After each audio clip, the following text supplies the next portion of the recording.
성경 이야기 캐스켓 MT. 와!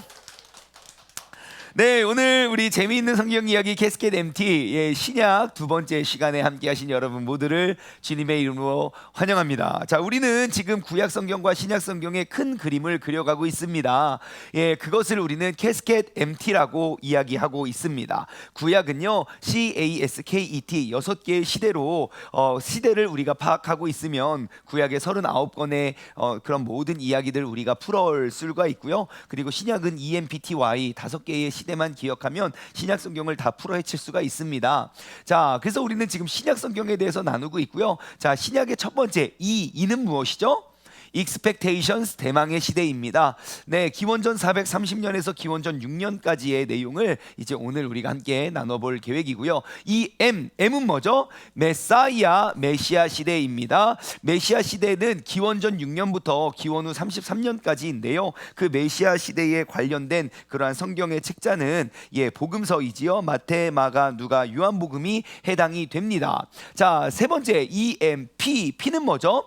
펜타코스트, 오순절 시대입니다. 오순절 시대는 예수님께서 하늘로 승천하신 이후에 기원 후 33년부터 대략 65년까지를 우리는 나누어 보았습니다. 자, 이때에 정말 그들이 간절히 대망하고 갈망하던 성령님께서 이제 오시면서 강하게 역사하심으로 정말 그 성령의 놀라운 역사가 정말 우리의 삶 가운데 이루어지게 되는 내용을 우리는 함께 나누어 보고 있는데요. 그래서 오순절 시대에 관련된 책은 바로 사도행전이 있습니다. 자, T는 뭐죠?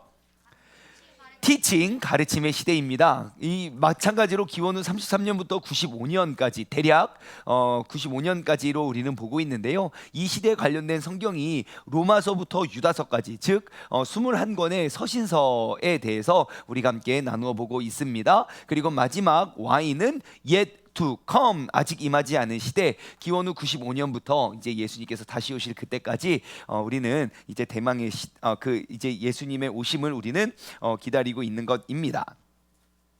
자, 오늘은요, 우리가 지난 시간에는 이제 신약 성경의 첫 번째 시간이어서 이제 신약 성경의 전체적인 배경, 그리고 신약 성경 27권은 어떻게 구성되어 있었는지, 그리고 신약 성경에 등장하는 헤롯은 도대체 어떠한 인물들인지, 그리고 왜 로마 제국이 통치하고, 그리고 이제 왜 분봉왕이 이제 유대 땅을 다스리게 되었는지, 그 신약 성경의 전반적인 배경에 대해서 나누어 보았습니다. 이제 오늘은 본격적으로 이제 그 대망의 시대에서를 우리가 한번 살펴보기를 원하는데요. 우리 예수님의 12제자, 기억나십니까? 한번 복습하고 넘어갈까요? 자, 예수님의 12제자, 자, 시몬 따라해 볼까요? 시몬.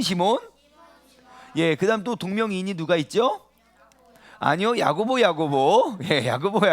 그 다음에 또 두 명이 누가 있죠? 그쵸, 가룟 유다와 그 다음에 다데오 유다가 있고요. 자, 그 다음에 시몬의 베드로의 동생 안드레아, 그 다음에 야고보의 동생 요한. 자, 그 다음에 디귿, 다데오니까 또 디귿, 디귿으로 하는 제자가 또 있죠. 도마, 마마, 미음이니까 마태. 자, 미음 다음 비읍이죠. 비읍 누가 있죠?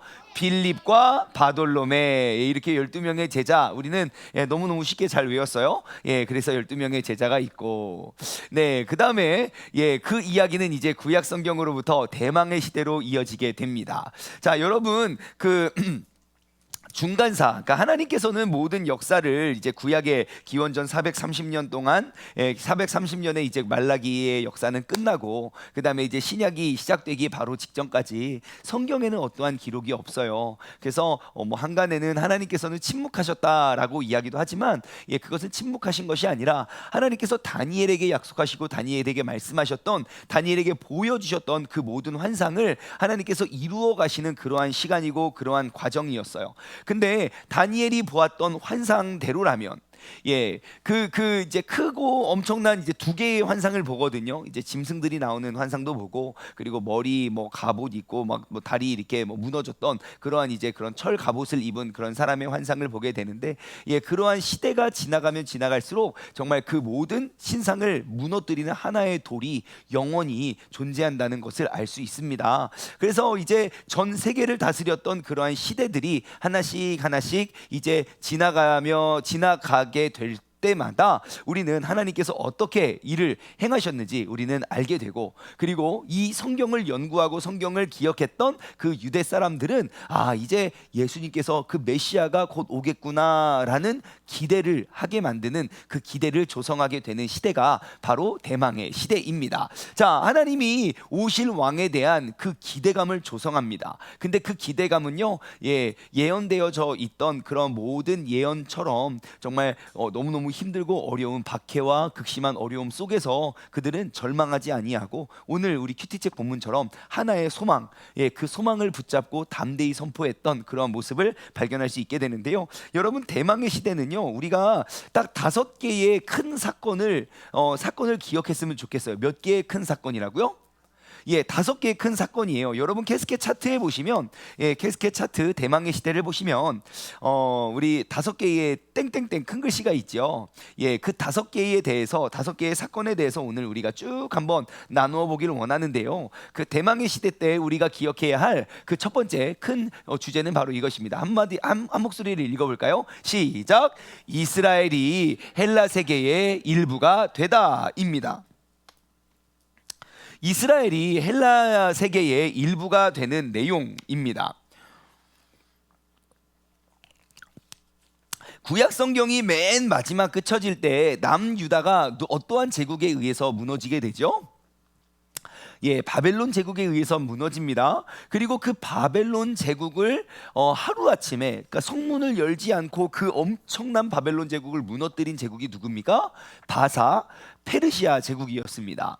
여러분 한번 생각해 보세요. 중국의 그 가장 큰 성이 어떠한 성인지 아십니까? 만리장성 말고 자금성? 자금성 맞나요? 북경에 있는? 그게 제일 큰가요? 아무튼 제가 오늘 글을 하나 읽었는데요. 그 성에, 중국의 제일 큰 성에 왕이 사는 집까지 들어가는 문이 1000개래요. 1000개. 그러니까 왕까지 가기가 그렇게 어려운 거예요. 100개인가? 100개가 1000개가 모르겠네. 990개였나 99개였나 아무튼 1000개쯤 됐던 것 같아요. 그래서 엄청나게 그 왕을 찾아가 그렇게 철통보안을 하는데, 하물며 중국에서 가장 큰 성이 그 정도라면, 중국에서 가장 큰 성이 그 정도라면 전 세계를 다스렸던 그 바벨론 제국은 얼마나 그 경계가 삼엄했겠습니까? 그런데 그럼에도 불구하고 그 바벨론 제국을 무너뜨린 게 헬라 제국이었어요. 자, 그래서 여러분 그 대망의 시대, 바로 우리 여러분 캐스켓 차트에 보면 여기 어떠한 그림이 있습니까? 저기 앞에 치타 그림이 있잖아요. 이 치타 그림은 머리가 3개 달린 그 짐승은 바로 헬라 시대를 이제 상징하는 그러한 그림인데요. 헬라는요, 바벨론 제국이 바사 페르시아 제국에 의해서 멸망하고 그 페르시아를 멸망시키는 그 헬라 제국을 의미합니다. 자, 그런데요, 이 헬라 제국에 있어서 가장 우리가 기억해야 할 한 사람이 있는데요. 헬라 제국을 전 세계화시킨 한 사람이 있습니다. 그 사람이 바로 누구냐면 알렉산더 대왕이에요. 제가 알렉산더 대왕에 대해서는 조금 이따가 한번 나눠드릴게요. 자, 그러면 이제 우리는 헬라 제국이라는 그 헬라 문명에 대해서 우리가 좀 공부할 필요가 있어요. 자, 여러분 2번의 큰 전쟁이 있었습니다. 헬라가 전 세계를 다스리기 전에 먼저 그 바사 페르시아를 다스렸던, 여러분 성경에 기록되어 있는 다리오 왕이라는 사람 기억나십니까? 다리오. 그 다리오 왕이 있었을 때에 다리우스 1세거든요. 그 다리오 왕이 전쟁을 하나 합니다. 그 전쟁은 바로 우리에게 잘 알려진 마라톤 전투라고 말하는 하나의 큰 전쟁이 있는데요. 당시에 페르시아는 엄청나게 큰 제국이었어요. 그런데 페르시아하고 그냥 유명하지도 않는 그 헬라라는 제국과 싸움이 붙었는데, 이거는 싸움의 대상이 아닌 거예요. 그런데 제가 지금 설명해 드리는 건 헬라가 어떻게 그 페르시아를 점령하게 되었는지를 설명해 드리는 거예요. 자, 다리오가 다스리고 있었을 때 전쟁이 붙습니다. 전쟁이 붙어서 둘이 열심히 싸웠는데요. 세상에 마라톤 전투라는 그 전투, 그러니까 엄청나게 큰 페르시아와 그리고 아주 작은 헬라가 싸움이 붙었는데, 페르시아의 사망자가 6,400명이었어요. 몇 명이 죽었다고요? 6,400명이 그 전쟁에서 전사했어요. 그러면 그와 함께 맞섰던 헬라도 많은 사람들이 죽었겠지요. 그 사람들이 몇 명이 죽었냐면요, 192명이 죽어요. 한쪽은 몇 명이 죽고요, 6,400명이 전사했는데 한쪽은 192명이 전사했어요. 그러니까 이게 완전 싸움이 되지 않은 거예요. 그러니까 말도 안 되게 헬라가 이긴 거예요. 마치 뭐처럼요, 대한민국이 포르투갈을 이긴 것처럼요.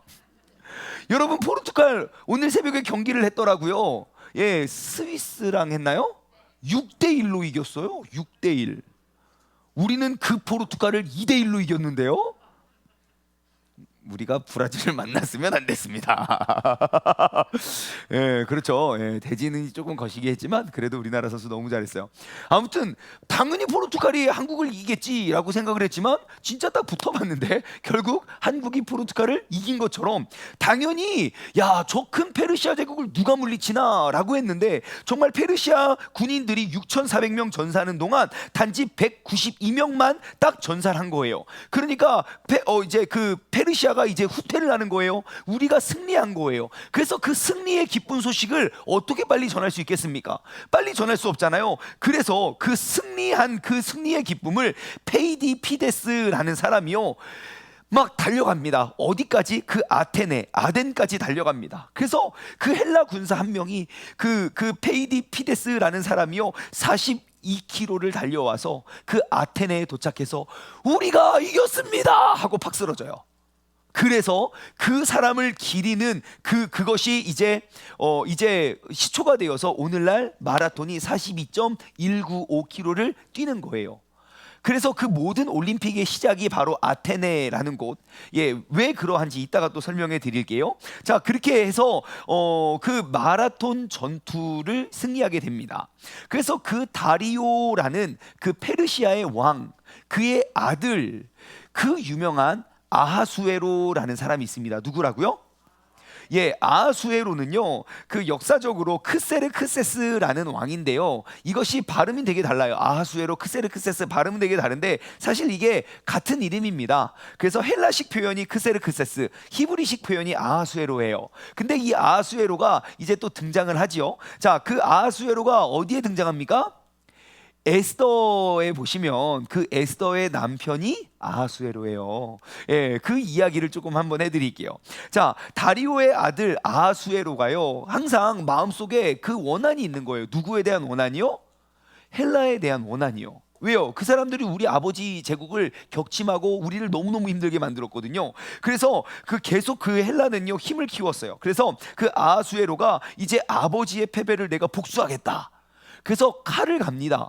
그래서 어떻게 전투를 하냐면요, 46개의 속국, 그러니까 페르시아의 엄청나게 많은 제국들에서 46개의 나라로부터 함대를 파견하고요. 그래서 몇 대의 함대가 침략을 하냐면 무려 4,000여 대의 함대를 모아요. 니넨 이제 죽었어. 야, 니네 이제 오늘 아무것도 못해. 그래서 4,000여 대 함대를 끌고 그 누구를 치러 갑니까? 헬라를 치러 가요. 자, 헬라, 그래서 어디서 모이냐면요, 스폰투스라는 해협에서 딱 집결을 해요. 그래서 그들과 싸움을 하지요. 그래서 사실 싸움을 하려고 싸움하는 것이 아니라 이거는 붙어 보나만 합니다. 완전 그 우리 뭐 임진왜란 같이 막 일본의 엄청나게 함대가 한국을 쳐들어왔을 때 장군, 우리에게는 몇 개의 거북선이 남아 있습니까? 13척의 거북선이 남아 있습니까? 아무튼 뭐 그런 싸움, 그것과도 비교할 수 없을 만큼 비교도 안 되는 싸움을 하고 있었어요. 자, 그럴 때 이제 아하수에로가요, 이제 우리가 너무 큰 병력이 갖고 가서 또 너무 쬐끄만 나라를 이렇게 이기면 좀 자존심 상하잖아요. 그래서 이렇게 이야기를 합니다. 야, 우리가 너희랑 굳이 싸울 필요가 있겠냐?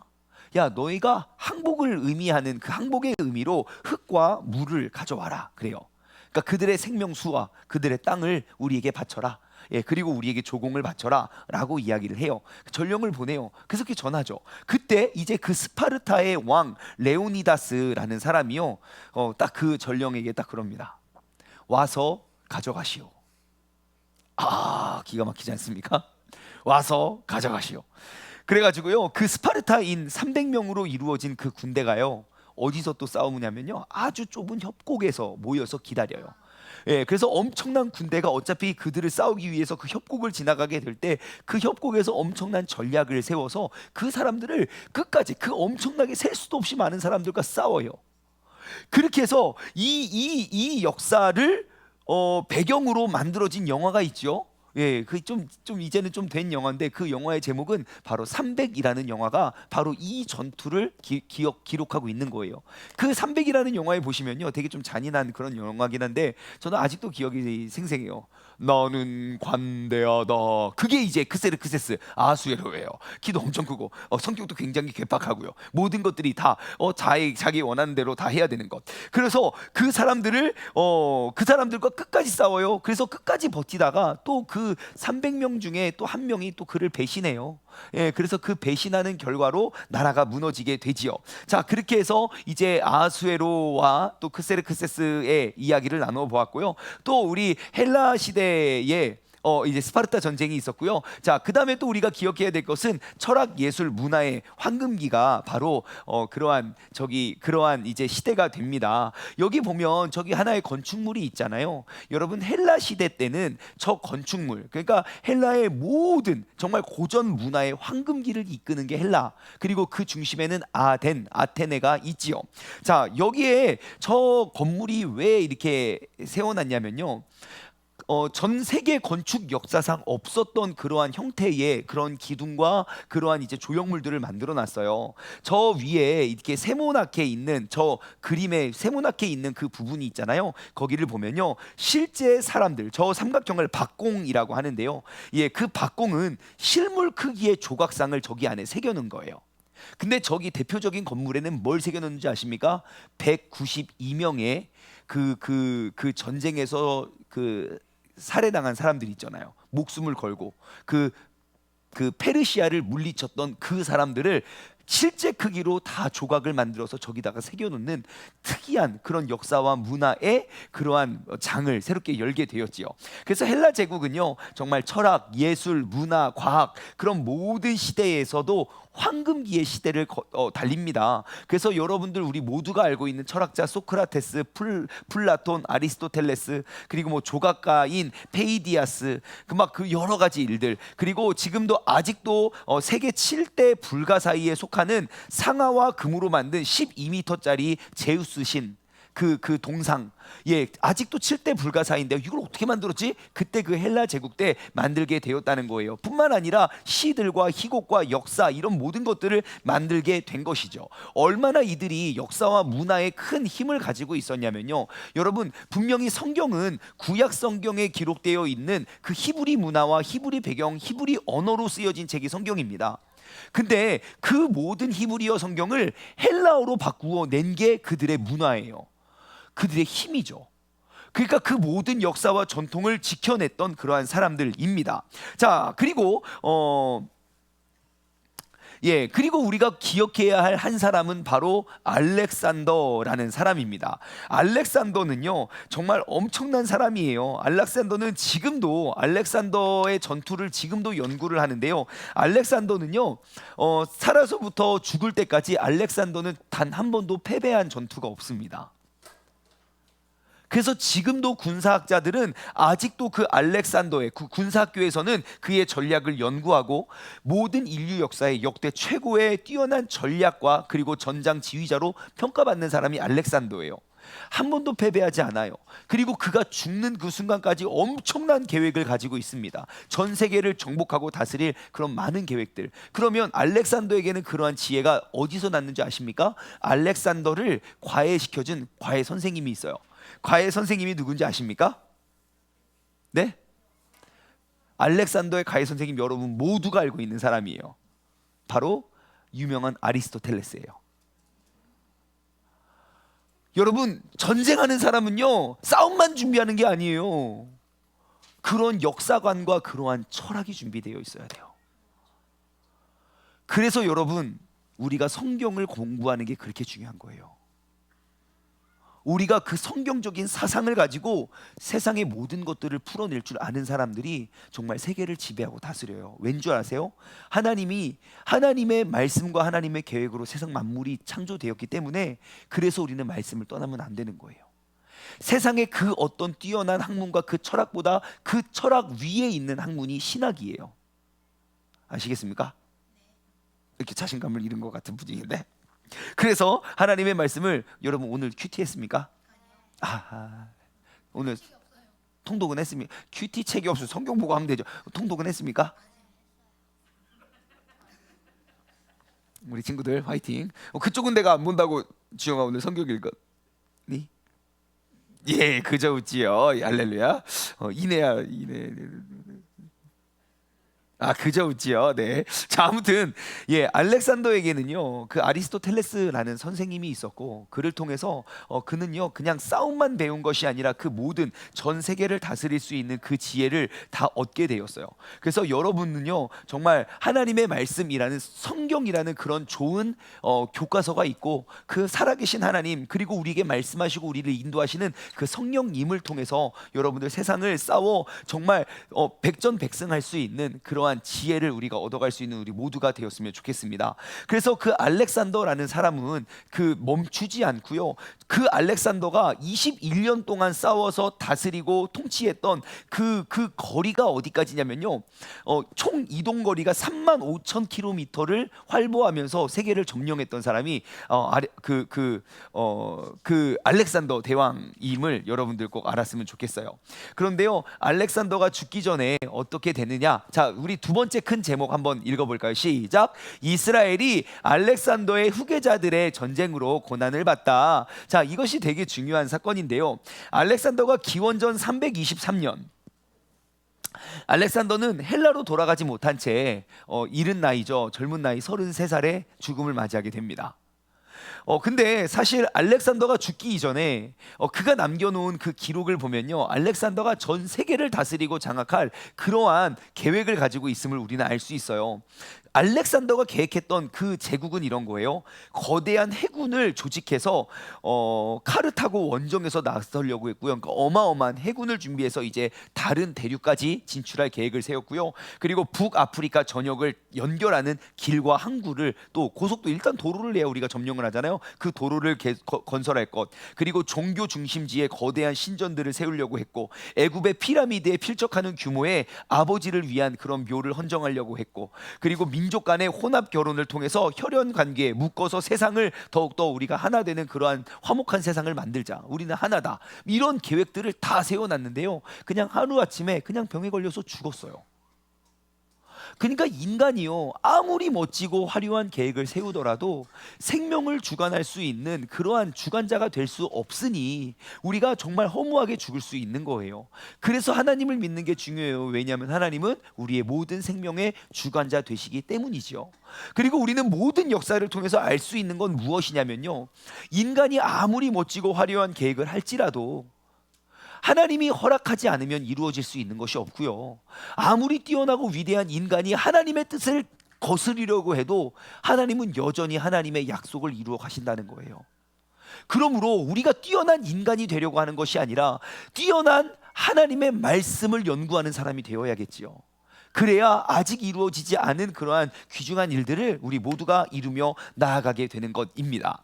자, 이제 알렉산더가 갑자기 죽음을 맞이하게 돼요. 그것이 왜 중요하냐면요, 그 알렉산더가 전 세계를 다스리고 있었는데 알렉산더가 죽고 나니까 그 다음을 누가 다스리는가 라고 이제 유언을 남겼어요. 그래서 알렉산더가 임종하기 전에, 야, 그러면 다음 누구에게 그 네 명의 장군이 있었거든요. 예, 그 알렉산더가 있을 때 4명의 그 충신들이 있었는데 그 4명이 딱 붙어서 그럼 이 4명 중에 누구에게 물려주겠습니까? 라고 하니까 알렉산더가 이렇게 대답했다고 해요. 가장 강한 자, 그래요.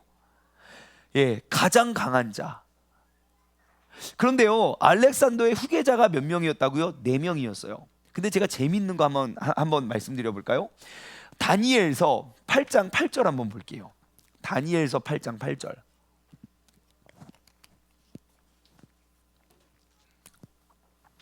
잘 보세요. 같이 읽어볼까요? 시작. 숫염소가 스스로 심히 강대하여 가더니 강성할 때에 그 큰 뿔이 꺾였어요. 자, 큰 뿔이 꺾였어요. 그리고 그를 대신해서 현저한 뿔 몇 개가요?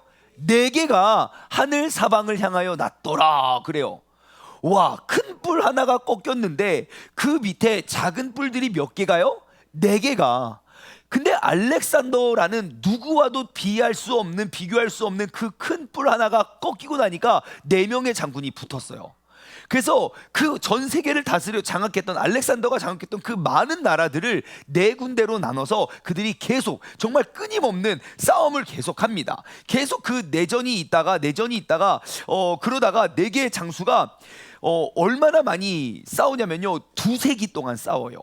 정말 오랫동안 그들이 싸워요. 그런데 그 4강에서 이제 2강으로 줄어듭니다. 근데 이 사람들의 이름을 우리가 기억하면 좋아요. 그 4명의 장군 중에 2명이 잘리고 2명이 이제 점령을 당하고 2명이 붙는데 그 결승은 누구냐면요, 여러분 한번 따라해 보시겠어요? 프톨레마이오스. 시작. 예, 프톨레마이오스. 한 명은요 셀레우코스. 네, 자, 그래서 여러분 화면에 보시면 프톨레마이오스 왕조와 셀레우코스 왕조가 이렇게 기록이 되어 있어요. 이 2명은 여러분들이 그냥 좀 알아두면, 기억해두면 좋을 만한 사람들의 이름이에요. 자, 알렉산더의 후계자입니다. 근데 이제 2개의 양 2강으로 붙었어요.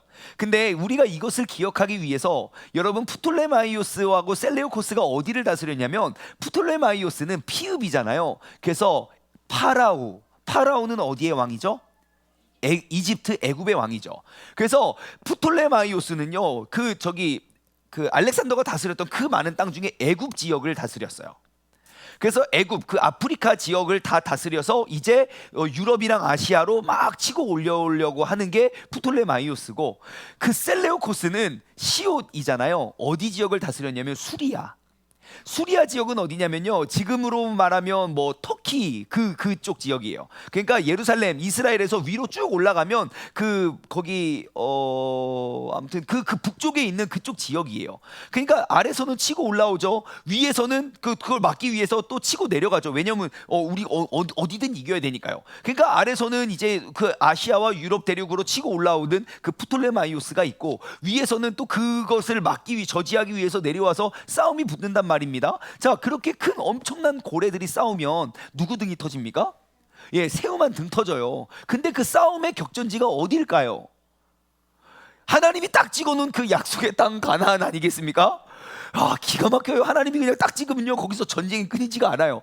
그러니까 그 어마어마한 프톨레마이오스하고 셀레우코스가 맨날 싸우니까 이스라엘이 남아나지가 않는 거예요. 그 싸움의 전쟁터의 길목에 있으니까. 그래서 너무너무 힘든 그러한 시간들을 보내요. 자, 그럴 때 프톨레마이오스가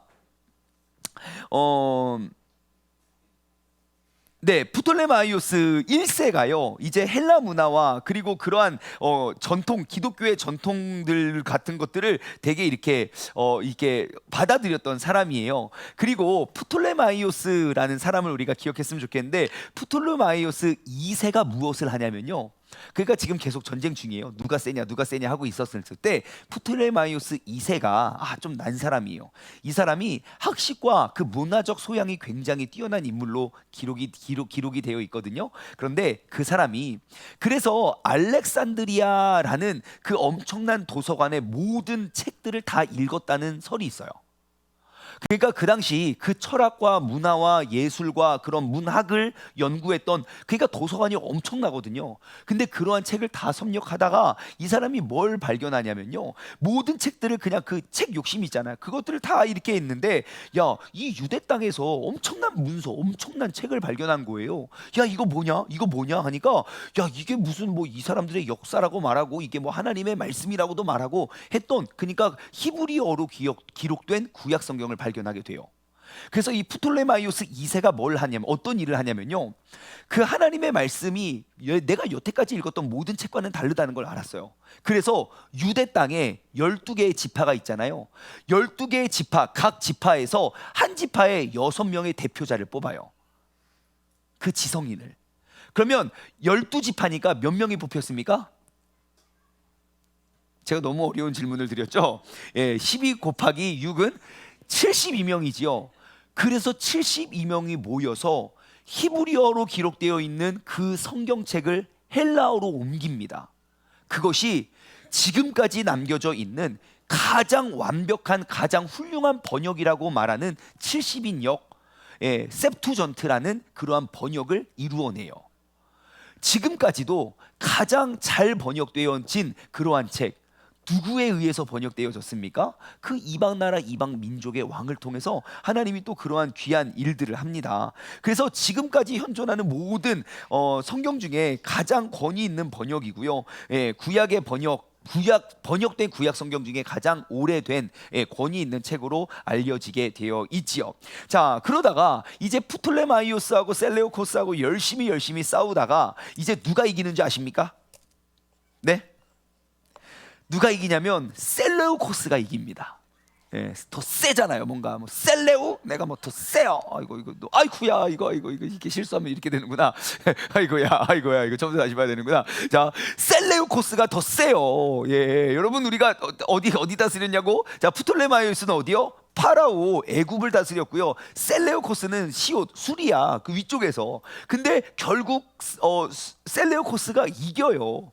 근데 그 셀레우코스는요, 그 기독교인들에 대해서 막 그렇게 좋아했던 사람은 아니에요. 자, 뭘 하냐면요, 기원전 198년 안티오코스 3세, 이거 몰라도 되고요. 아무튼 이제 알렉산더의 이름을 따서, 알렉산더가 그 철학적으로 엄청나게 뛰어난 사람이잖아요. 무엇을 남겼냐면요, 알렉산드리아라는 엄청난 도시를 세워요. 알렉산드리아라는 그러한 이름, 알렉산드리아라는 도시를요 20개를 건설하고요, 그것이 엄청나게 큰 멋지고 화려한 그러한 도시를 세워요. 그러다가 이제 셀레우코스가요, 자신의 아들, 셀레우코스의 아들의 이름이 안티오코스거든요. 그래서 잘 들어보세요, 안티오코스예요. 그래서 안티오코스라는 이름을 따서 또 16개의 큰 도시를 세웁니다. 안티오코스라고요. 그래서 그 도시의 이름이 안티오코스. 뭐 비슷한 이름 하나 있지 않습니까? 안디옥이죠. 안디옥은 어떠한 교회입니까? 이방 선교회. 그러니까 사도 바울의 1차, 2차, 3차 전도 여행의 전초적 기지가 되죠. 이것도 너무너무 신기한 거예요. 원래 안티옥이라는 도시가 세워진 건 정말 그 셀레우코스의 아들, 그러니까 그 셀레우코스는 알렉산더를 똑같이 따라하는 거예요. 알렉산더가 알렉산드리아라는 도시를 20개 세웠다? 야, 그러면 나도 그의 이름을 따서 내 아들 그 안티오코스라는 이름을 따서 도시를 건설해야겠다 라고 해서 그 도시를 건설했는데, 그 도시가 결국 복음이 심겨지고 복음이 들어가니까 전 세계 선교 여행의 기지가 된다는 거예요. 그래서 그 안디옥이라는 그 사도 바울의 선교 여행의 주된 후원자가 되는 그런 놀라운 사실을 우리는 알 수 있죠. 여러분, 우리는 이를 통해서도 알 수 있어요. 아무리 인간이 자신의 것들, 자신의 이름과 명예를 위해서 계획할지라도 그 모든 것들이 다 하나님의 손 안에 있다는 거예요. 이것을 반대로 보면요, 우리가 너무너무 힘들고 절망적이고 막 어렵고 해도요, 그렇게 걱정할 것 없다는 거예요. 왜요? 이렇게 어려운 상황 속에서도 하나님의 귀한 사역과 역사는 이루어져 가고 있고, 그리고 내 눈앞에 보여지는 아무리 힘들고 어려운 그런 상황과 그러한 시험과 역경 속에서도 하나님은 나를 향한 그 하나님의 계획은 단 한 번도 멈춘 적도 없고 포기된 적도 없다는 사실을 우리는 알 수 있습니다. 자, 그래서 아무튼 그래서 이제 안티오코스 3세가 이렇게 쭉 했는데요, 안티오코스 3세와 4세가 자, 안티오코스 3세와 안티오코스 4세 이야기를 해드리려고 해요. 근데 저는 안티오코스 3세는 파란 글씨로 했고요, 안티오코스 4세는 빨간 글씨로 기록해놨어요. 안티오코스 4세는 좋은 사람일까요? 나쁜 사람일까요? 색깔만 봐서 여러분들 한번 찍어보세요. 자, 둘 중에 한 명은 착한 사람이고 한 명은 나쁜 사람인데요. 자, 누가 착한 사람이고 누가 나쁜 사람일까요? 그쵸? 역시 지혜로우세요. 네, 안티오코스 3세는 그 유대 민족들에 대해서 굉장히 호의적인 정책을 했어요. 그래서 그들을 다 인정해주고 예루살렘에 그런 칙령들을 내려요. 야, 니들 세금 이제 내지 마. 그리고 너희들의 신에게 제사 드리는 거 우리가 지원해줄게. 예배를 돕고요, 세금을 감면해주는 그러한 일들을 해요. 그리고 많은 이제 이스라엘의 중요한 규정들을 허락해줬어요. 되게 좋은 왕이에요, 안티오코스 3세가. 그래서 이스라엘 조상의 법과 그리고 성경을 따라 사회적으로 그 성경의 법대로 운영하는 것들을 허락해줘요. 그리고 그리고 이제 안티오코스 3세. 그래서 여러분 캐스켓 차트에 보면요, 차트에 보시면 여기 나오죠. 안티오코스 3세가 이스라엘이 조상의 법대로 살도록 허용하다라고 옆에 그 두 돌판 그림을 새겨놨잖아요. 왜냐하면 그 십계명, 굉장히 그 하나님의 말씀대로 살아갈 수 있도록 그렇게 도와줬기 때문이에요. 그럼 문제는 무엇입니까? 안티오코스 3세 같은 사람이 계속 있으면 좋은데 그런 걸 또 못 보는 사람들이 바로 뒤따라오죠. 그게 누굽니까? 바로 안티오코스 4세입니다. 안티오코스 4세는요, 야, 말도 못합니다. 얼마나 나쁜 짓을 많이 했는지 제가 이름을 빨간색으로 기억했다니까요. 일단 안티오코스 3세가 허락했던 거 다 금지합니다. 모든 것들, 어떤 것도. 그래가지고 이 안티오코스 4세라고 말하는 이 사람은요, 초창기에 엄청난 큰 성공을 이루어요. 그래서 자기가 이제 교만해지거든요. 그 교만해가지고 나중에는 진짜 좀 미친 사람처럼 행동을 해요. 자, 그 중에 뭘 하냐면요, 진짜 3일 만에 그냥 군사들을요, 남녀노소 가리지 않고 학살을 하는데 3일 만에 8,000명을 죽여요. 3일 만에 8,000명 죽였다고요. 그러니까 엄청난 그 비명과 함성 소리가 있지요. 그래서 안티오코스 4세는요, 예루살렘을 공격하면서 자신의 모든 분노를 쏟아부어요. 거기다가 화풀이할 화풀이 대상으로. 그래서 이 사람들이 뭘 하냐면요, 막 많은 성전의 재물들, 성전의 예물들을 다 탈취하고요, 예루살렘과 온 유다에 칙령을 내려서 그들이 하는 모든 행동을 제재하는데 이러한 명령을 해요. 첫 번째, 너희들 제사 드리지 마. 제사를 금지하게 해요. 두 번째, 너희들 안식일날 모이지 마. 니들 모이는 거 기분 나빠. 일단 모이지 마. 세 번째, 야, 니네 성전을 더럽혀. 하나님의 거룩하고 구별되어져야 할 그 성전을 더럽히고. 네 번째, 야, 니네 제사 드려도 돼. 그런데 흠 많고 부족한 제물로 드려라. 그러니까 하나님께 올려드리는 제사를 완전히 무너뜨리는, 파괴시키는 그러한 행위이지요. 부정한 제물로 예배드리게 하고, 그 다음에 마지막 다섯 번째, 야, 니네 할례 하지 마. 야, 그거 기분 나빠. 야, 니네 왜 어려서부터 할례를 하고 그래? 할례는 무엇입니까? 하나님이 아브라함에게 약속하시고 남겨놓았던 그 영적인 유산이잖아요. 하나님과의 그 약속을 맺는 그 언약인데 그거 하지 마 그래요. 여러분이라면 어떻게 하겠습니까? 내가 이렇게 신앙생활을 열심히 하는데 뭐 정권이 바뀌든 뭐 누가 바뀌든 뭐가 다 해서 우리에게 이러한 핍박이 온다면 여러분 어떻게 하시겠습니까? 아, 하지 말라니까 하지 마야죠 뭐. 예배 드리지 말라니까 드리지 말아야죠 뭐. 안식일 모이지 말라면 모이지 말아야죠 뭐. 뭐 성전 뭐 예물 아무거나 그냥 대충 드리지 뭘 좀 뭐. 뭐 예물 뭐 안 드리면 더 좋죠 뭐. 여러분 이렇게 타협하시겠습니까?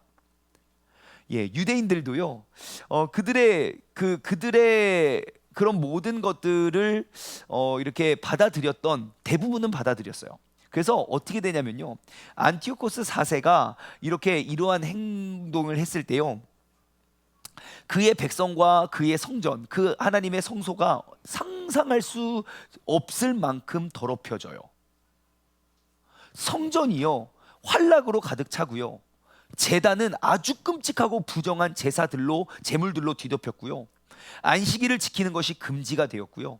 그러니까 여러분, 시대와 문화와 역사를 다 초월해서 예배가 무너지면요, 자연적으로 따라오는 현상들입니다. 그런데 여러분, 이건 진짜 중요한 거예요. 오늘날 TV에 나오는 뉴스들을 보십시오. 저는 그 모든 불행한 그 사건 사고들의 원인이 뭔지 명확히 알고 있어요. 무엇입니까? 예배가 무너진 열매의 결과예요. 그래서 우리는요, 끊임없이 쉼없이 나의 예배를 점검해 볼 필요가 있어요. 나의 예배가 회복되면 이 모든 부정한 것들이 정결하고 거룩하게 회복이 되는데요, 그 예배가 무너지면 이러한 모든 것들이 순차적으로 무너지게 됩니다. 그래서 이 안티오코스 4세에 대해서 정면으로 우리는 타협하지 않고 우리는 정면으로 맞서는 사람들이 있었어요. 그 사람들에게는 어떠한 핍박을 당했냐면요, 자녀에게 할례를 했다는 이유로 두 여인이요, 도성 주위로 끌고 다녀서 아들과 함께 성벽에서 밀어뜨려서 죽이기도 했어요. 야, 할례 받으면 이렇게 돼 하면서 두 여인을 질질질 끌고 다니면서 끌고 다니다가 성 밖에 버리기도 하고요. 또 어떠한 사람은요, 안식일을 은밀하게 몰래 지키다가 발각됐어요. 그래서 그들을 화형시켰어요. 그냥 불태워 죽였어요. 그리고 엘르아살이라는 노인은요, 7 형제와 어머니와 함께 금지된 음식을 먹지 않겠다는 이유로 고문을 당해요. 이 부정한 음식 먹을 수 없습니다. 예, 다니엘과 세 친구처럼 예, 고문을 당하고요. 그 늙은이를 어떻게 하냐면요, 옷을 벗기고 매를 치고 다양한 도구로 고문을 다했고요. 예, 그러면 막 얻어맞다가 막 노인이니까 쓰러지잖아요. 그러면은 간수들이 콧구멍에 뜨거운 물을 붓고 예, 또 깨어나고 또 그렇게 하고 죽을 때까지 그 신앙을 지켜냈던 사람들이에요. 그렇게 믿음을 지켜냈던 사람들이 누구냐면요, 바로 이 세 번째의 주인공, 바로 마카베오 일족을 통해 이스라엘을 구하시다. 바로 그 마카비 왕조라는 사람들에 의해서, 예, 사람들에 의해서 그들을 싸우게 돼요. 이 마카비 왕조는 저 마카베오입니다. 마카비 왕조는 어떠한 사람들이었냐면요, 우리는 절대로 세상의 문화와 문물과 타협하지 않겠다. 왜냐하면 지금 나라가 지금 뭐 셀루코스에 의해서, 그의 자식들에 의해서 나라가 많이 바뀌어져 가고 있는데, 우리가 그들이 이야기하는 역사와 그들이 이야기하는 문화와 그들이 이야기하는 그 스포츠에 우리가 빠져봤는데 결과가 무엇이냐? 예배 다 무너졌다. 야, 교회 다 쓰러졌다. 그리고 성전이 더러워졌다. 그리고 아이들은 점점점 다음 세대는 더 폐역해져 간다. 자꾸 그러한 열매들을 보니까 우리가 이 모든 것들을 회복할 수 있는 건 우리가 타협하지 않는 그러한 믿음을 지켜내야 된다라고 이야기했던 그러한 마카베오 사람들입니다. 사실 마카베오는요, 히브리어 마카벳, 그 마카벳의 뜻이 망치거든요. 예, 그래서 하나님이 자기 백성을 구원하기 위하여 그 마카베오의 별명이에요. 마카벳. 예, 그래서 옆에 망치 그림이 있는 것인데요. 자, 그 사람을 통해서요, 헬라 문화 문명에 우리가 따라가고 우리가 타협하는 것이 아니라 우리는 끝까지 우리는 이 전투에 싸워야겠다. 하나님이 그들을 도와주셨을까요? 안 도와주셨을까요? 도와주세요.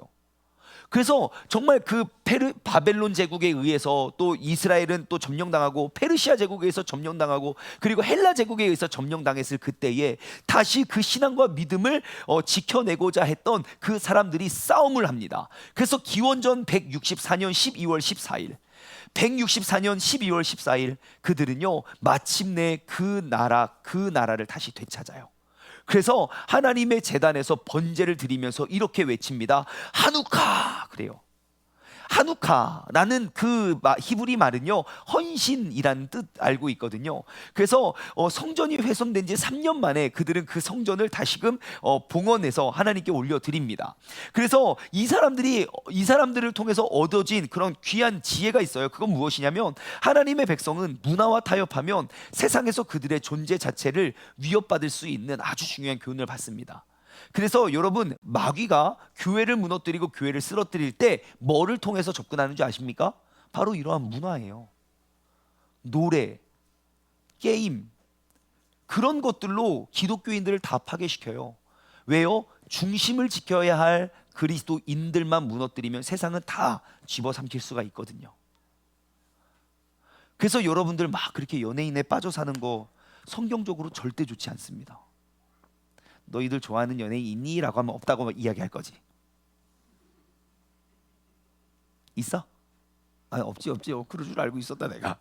오직 말씀과 기도에만 전무하는, 그치? 할렐루야. 자, 아무튼 이거는 너무너무 중요한 교훈이에요. 세상의 모든 역사를 우리가 쫓아가면, 아, 뭐 어때요? 이거 뭐 내가 연예인 좋아하는 게 뭐 죄 짓는 겁니까? 예. 죄가 될 수가 있습니다. 왜냐면 결국 그래서 모든 교회와 모든 신앙과 믿음을 빼앗아가는 건 그런 문화로 접근하고 있는 것이죠. 제가 요즘에 조금 두려운 것이 무엇이냐면요, 바로 스포츠예요. 스포츠.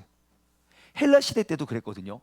사람들이 스포츠에 열광해서 그 스포츠를 즐기기 위해서 그 엄청난 막 그 극장들을 만들어낸 거예요. 스포츠에. 근데요, 이미 유럽은요, 스포츠가 신이 됐어요.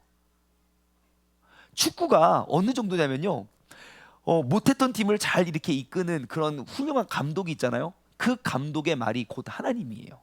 정말 하나님처럼 모셔요. 신처럼. 그들의 모든 삶의 유일한 낙.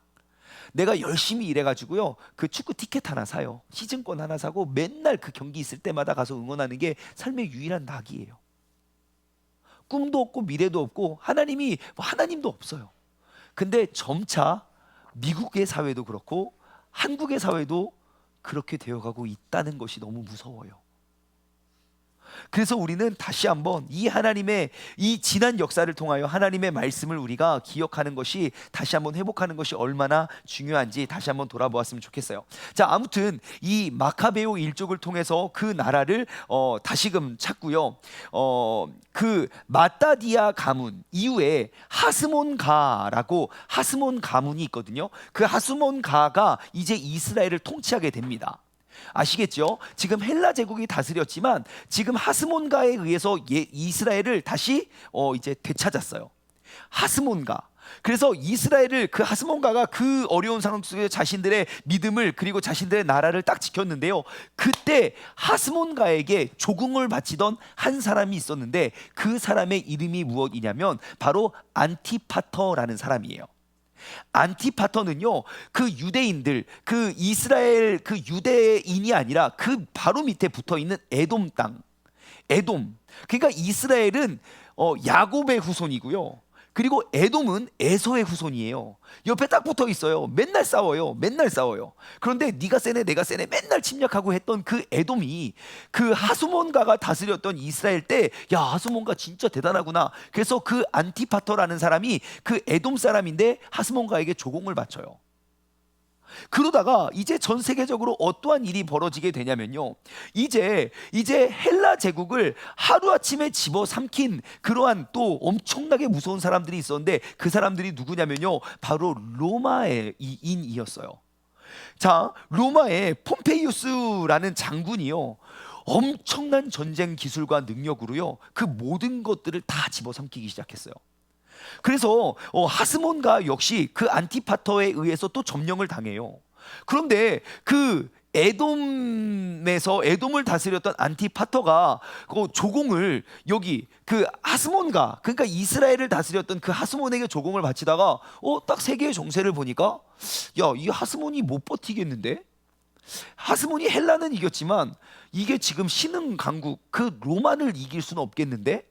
그럼 로마에 누가 힘이 센가 하고 봤더니 안티파터인 거예요. 안티파터가 그 폼페이우스인 거예요. 그래서 이 조공을 하스몬에게 바치던 조공을 이제 로마에 바칩니다. 그러니까 로마가 봤을 때는, 야, 어차피 니네 동네 니네 땅인데, 야, 우리한테 잘 보이는 사람에, 우리한테 우리의 모든 것들을 잘 따르고 순종하는 사람에게 그 지역을 맡기겠죠. 그래서 로마가 전 세계를 다스리게 됨과 동시에 그 안티파터가 힘을 얻어요.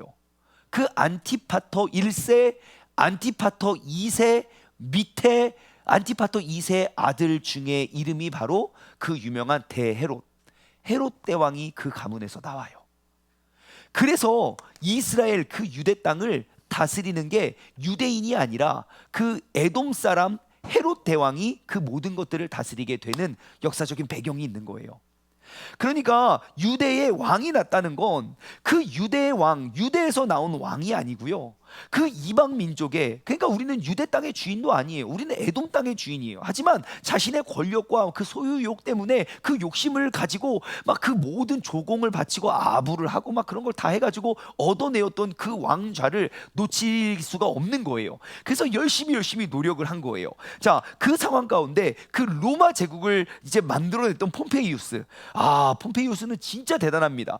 아프리카를 정복하고요, 스페인을 정복하고요, 아까 그 스파르타쿠스 거기도 다 정복하고요, 35살에 집정관에 오르고요, 2년 뒤에 해군을 또 강탈하고요, 기원전 66년에 지중해를 장악하고요, 기원전 64년 수리아, 아까 그 셀레우코스에 있던 거기도 다 진격하고요. 그러니까 막 모든 것들을 다 그냥 집어삼키고 있을 때, 그때 안티파터가 그 밑에 또 싸바싸바 붙는 거예요.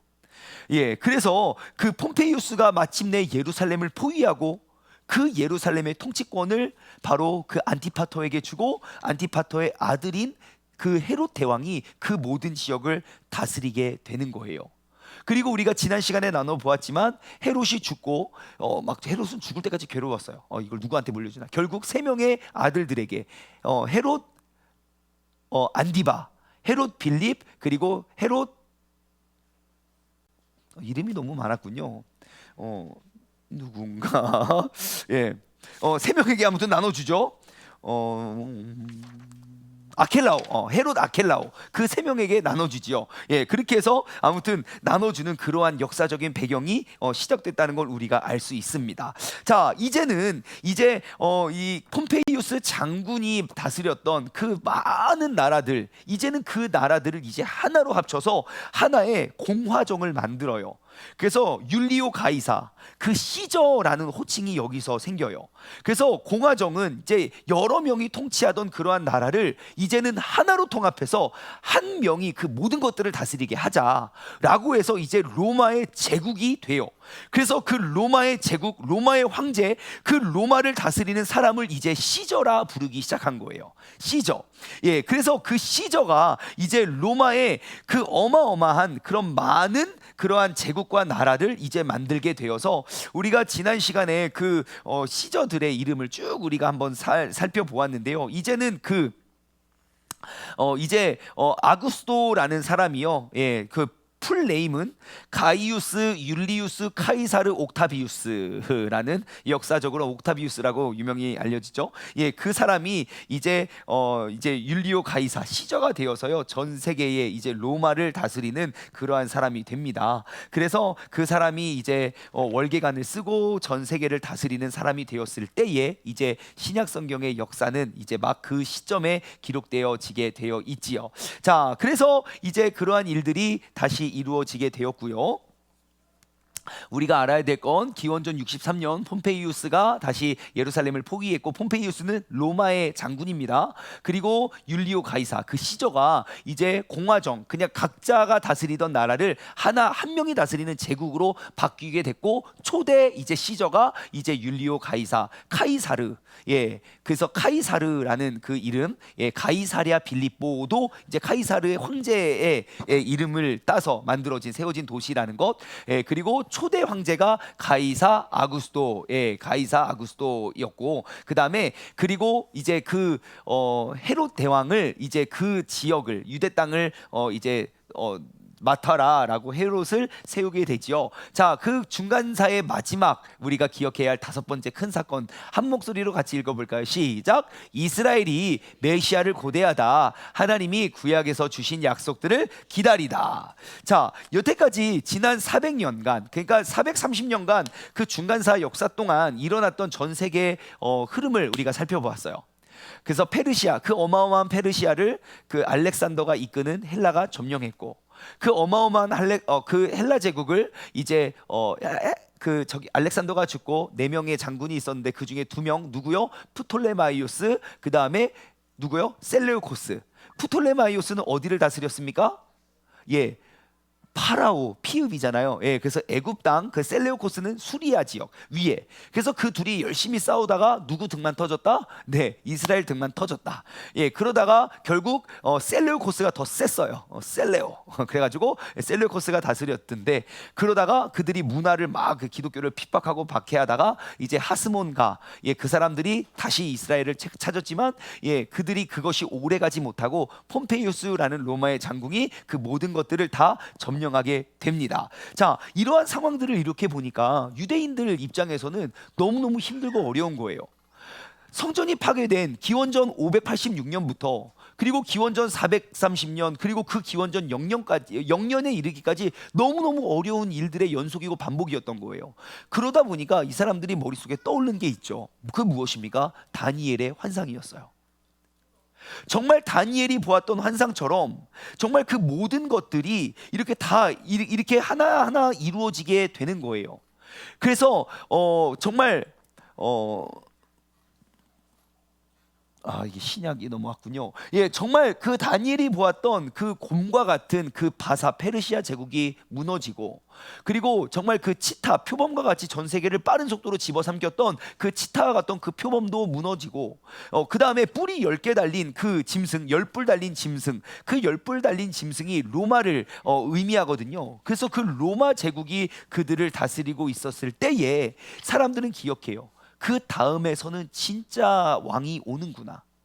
이제 바벨론이 무너지고 페르시아 무너지고 그 다음에 헬라가 무너지고 그 다음에 로마가 무너졌으니 다섯 번째, 그 신상을 깨뜨렸던 그 하나의 거룩한 돌이 하늘로부터 내려와서 그 모든 것들을 영원히 보살필 거라는 그 것들을 알게 된 거예요. 그래서 이제 유대인들은요, 그 진짜 왕, 그 반석 되시는 진짜 그 메시아, 우리의 구원자를 대망하고 기대하는 그러한 시기에 이르게 됩니다.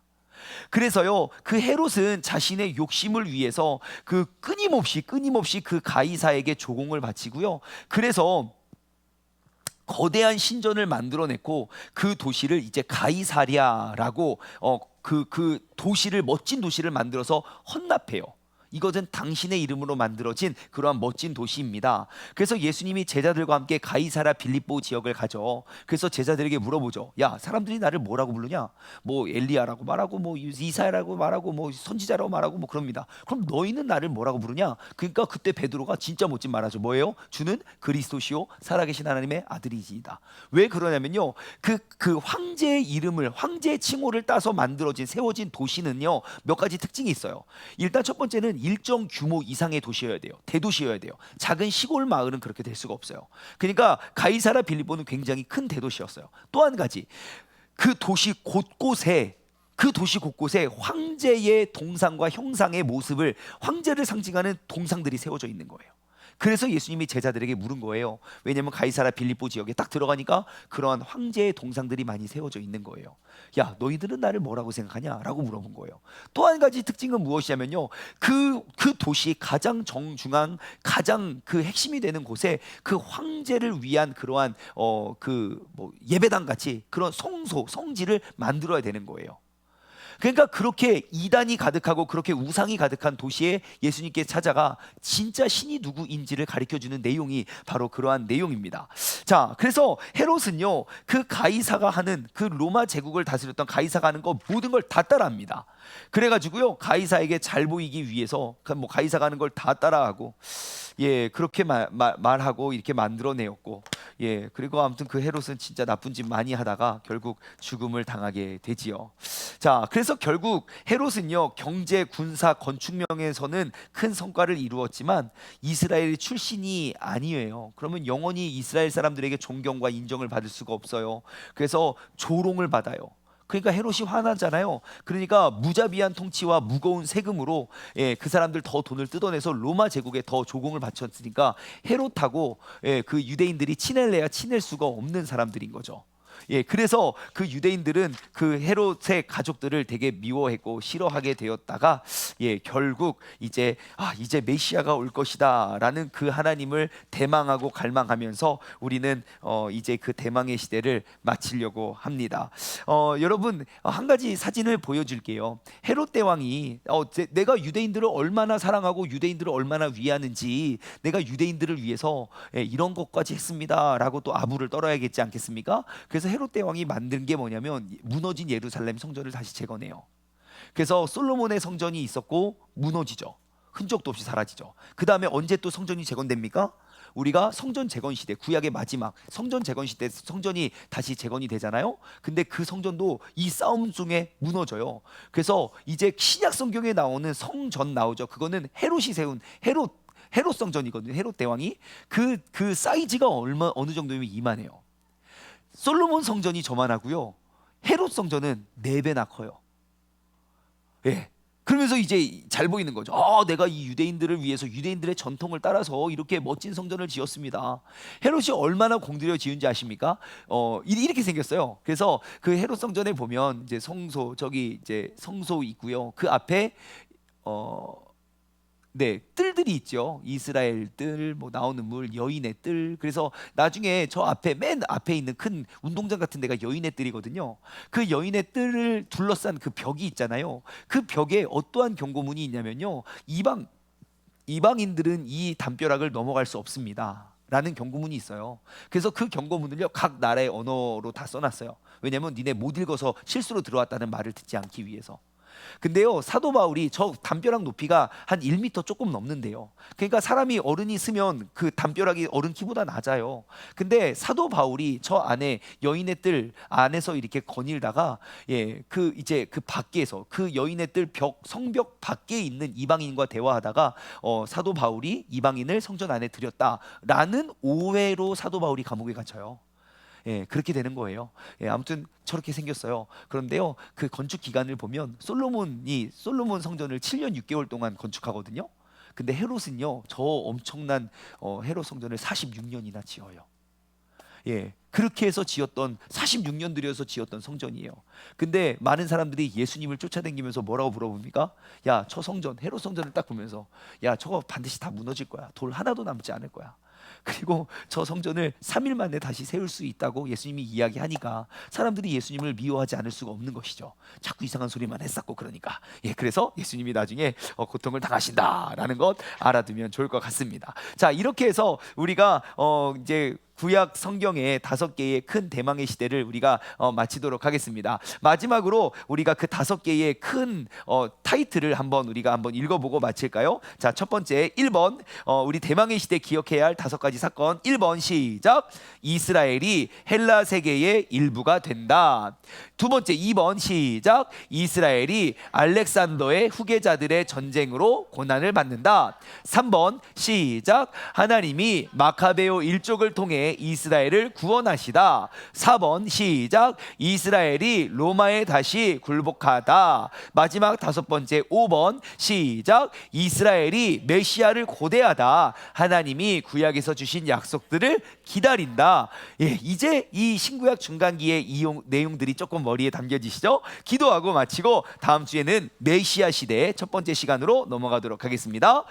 하나님 아버지 감사합니다. 오늘 이 저녁에 우리가 짧은 시간 간단하게나마 신약과 구약을 가로짓는, 성경에는 기록되어 있지 않지만 하나님이 역사를 통하여 다니엘에게 보여주셨던 그 환상을 어떻게 이루어 가시는지 우리가 그 중간사에 대해서 이야기를 나눠보게 해주심에 감사드립니다. 하나님, 정말 길이 보이지 않는 것처럼 보여지고 하나님은 느껴지지 않고, 정말 그것이 페르시아 제국이고 헬라 제국이고 로마 제국이고 우리는 항상 힘들고 핍박과 박해만 당하는 것처럼 보여지지만 하나님은 여전히 메시아, 그 예수님, 우리의 구원자 되시는 예수님이 이 땅에 오심을 준비하고 계셨다는 사실을 우리는 발견할 수 있습니다. 하나님, 오늘날 내 삶에 길이 보이지 않고 답이 보이지 않고 정말 어둡고 캄캄한 그런 상황 속에서 우리가 주님의 지혜와 진리를 우리가 사모하고 갈망하며 우리가 모든 것들을 뚫어내고 이기며 나아갈 수 있는 우리 모두가 되게 하여 주옵소서. 주님의 말씀은 영원함을 우리가 기억하고 살아가게 하여 주옵소서.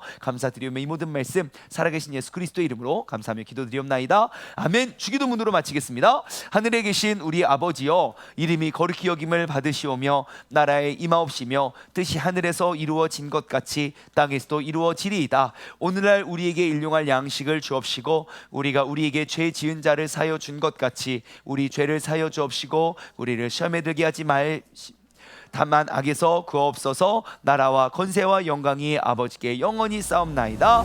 아멘. 수고하셨습니다.